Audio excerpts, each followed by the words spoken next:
حج، مناسک حج سارے کے سارے نبیوں کی یادگاریں ہیں۔ مناسک حج میں اچھا بھلا لباس ہے آپ کا، شلوار ہے، قمیض ہے، عربی جبے ہیں، قبے ہیں، عمامے ہیں، خوبصورت لباس ہے، شیروانی ہے، یہ طرح طرح کے ملک کے خوبصورت لباس ہیں، مسنون لباس ہیں۔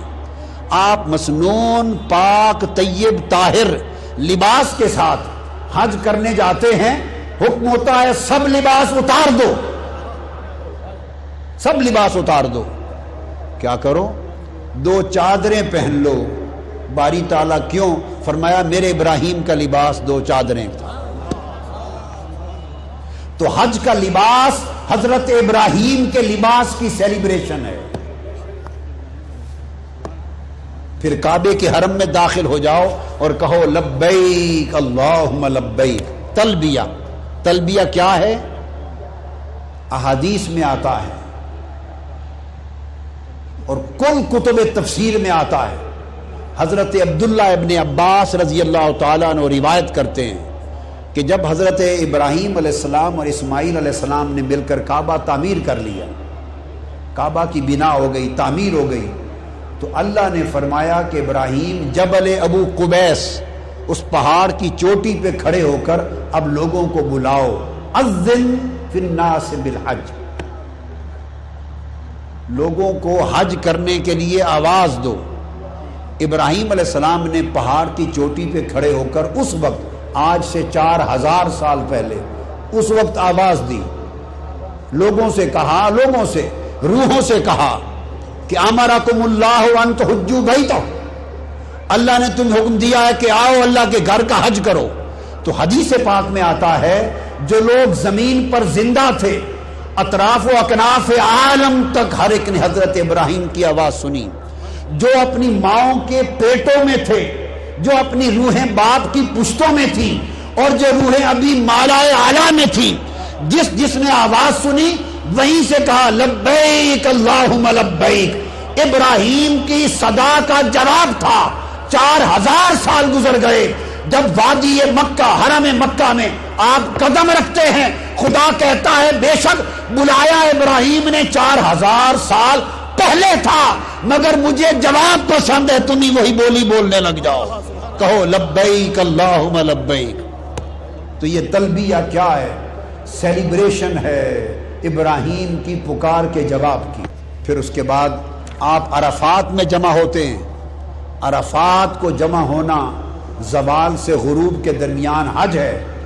حج کے لیے نہ کوئی نفل ہے، نہ کوئی خطبہ واجب ہے، نہ نفل ہے، نہ کسی قرآن کی سورت کی تلاوت ہے، نہ ذکر اذکار ہے، نہ خاص دعا ہے، نہ خاص طرز کی عبادت ہے، کچھ نہیں۔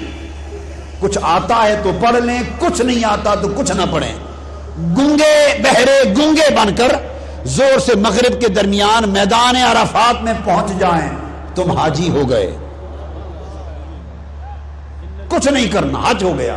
کیوں کہ وقوف عرفات میں جمع ہو جانا یہ یادگار سیلیبریشن ہے ملاقات حضرت آدم و حوا کی۔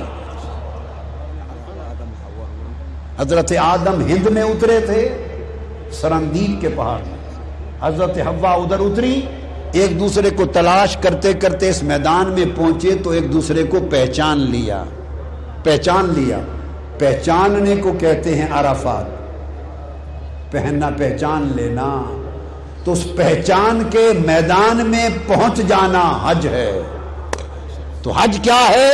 یادگار ملاقات ہے، یادگار ملاقات ہے آدم و حوا کی، یہ حج ہے۔ پھر آپ مزدلفہ سے ہو کے مینا آ گئے، اور وہاں مینا شیطان کو کنکریاں مار رہے۔ کوئی شیطان کھڑا ہے آج؟ انہوں نے اینٹوں اور پتھر اور کنکریاں اور گارے کا بنا رکھا ہے اور کہتے ہیں شیطان ہے، کنکریاں مارو۔ کبھی آپ نے عقل سے سوچا؟ آپ 3 دن تینوں شیطانوں کو کنکریاں مارتے ہیں، کبھی سوچا؟ کاہے کی کنکریاں؟ بھئی شیطان تو آیا تھا حضرت اسماعیل علیہ السلام کو روکنے، تو آپ نے کنکریاں مار کے اسے بھگایا تھا، اب نہ شیطان وہاں، نہ آپ کو روکنے والا، نہ ابراہیم و اسماعیل، نہ بھگانے کے لیے کنکریوں کی ضرورت۔ اب پتھر کے ستون ہیں، انہیں شیطان کا نام دے کے کنکریاں مارے جا رہے ہو، عقل کو گھر رکھ کے آئے ہو، عقل و خرد کو گھر رکھ کے آئے ہو، کنکریاں مار رہے ہو۔ کیا؟ اسماعیل کی ایک یاد ہے، ادا کی یاد منا رہے ہیں، ادائے اسماعیل کی یاد منا رہے ہیں۔ پھر ذبح کرتے ہیں، وہ ذبح اسماعیل کی یاد ہے، قربانی کرتے، احرام اتار دیتے ہیں، پھر آ کے کعبے کا طواف کرتے ہیں، پہلے بھی بعد میں بھی، اور پھر حجر اسود کو چومتے ہیں، پتھر کو۔ اسلام پتھروں سے جان چھڑانے آیا تھا یا پتھروں کو گلے لگانے آیا تھا؟ بولیے۔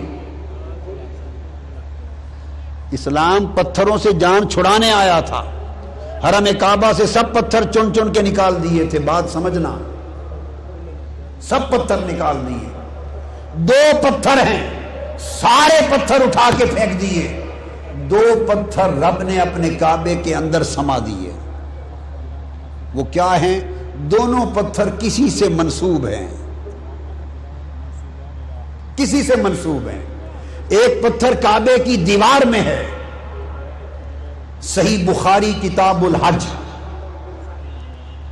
صحیح مسلم کتاب الحج، سنن ابن ماجہ کتاب المناسک، نسائی السنن الکبریٰ، امام احمد بن حنبل کی مسند، بیہقی کی سنن کبریٰ، کل کتب حدیث میں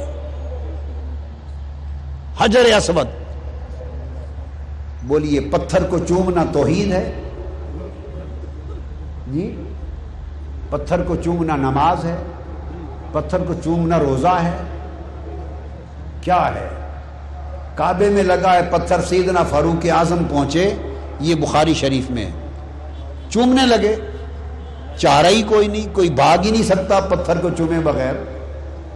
چومنے سے پہلے کہنے لگے انی اعلم انک حجر لا تضر ولا تنفع ولولا انی رأیت النبی یقبلک ما قبلتک ابدا۔ اے حجر اسود، میں جانتا ہوں کہ تو ایک پتھر ہی تو ہے، نہ میرا نفع تیرے ہاتھ میں ہے نہ میرا نقصان تیرے ہاتھ میں ہے۔ ہم موحد لوگ ہیں، توحید والے، سب پتھروں کو چھوڑ چکے، اور پتھروں کو چھوڑنے کے بعد اے پتھر تمہیں چومتے پھرتے ہیں۔ خدا کی قسم، اگر مصطفیٰ کے لب تمہیں نہ لگے ہوتے تو میں تجھے کبھی بوسہ نہ دیتا، میں تو اس لیے چومتا ہوں کہ مصطفیٰ کے لب لگے۔ سب پتھر نکال دیے، ایک پتھر گاڑ دیا کعبے کے سین میں، اس کا نام مقام ابراہیم، اور اس مقام ابراہیم پر ابراہیم علیہ السلام کے قدموں کے نشان لگے ہوئے ہیں، قدموں کے نشان لگے ہیں۔ فرمایا واتخذوا من مقام ابراہیم مصلی، تمہارا طواف ہی قبول نہیں ہے اگر تم 7 چکر لگانے کے بعد 2 نفل مقام ابراہیم پہ نہ پڑھو، تو باری تعالیٰ نفل کیسے پڑھیں؟ فرمایا اس طرح سامنے کعبہ ہو اور تمہارے اور کعبے کے درمیان تمہارے سامنے وہ پتھر ہو جہاں میرے ابراہیم کے قدموں کے نشان ہیں۔ اس پتھر کی خصوصیت یہ ہے کہ جہاں کھڑے ہو کر میلاد مصطفیٰ کی دعا کی گئی کہ میری اولاد میں حضور کی ولادت ہو،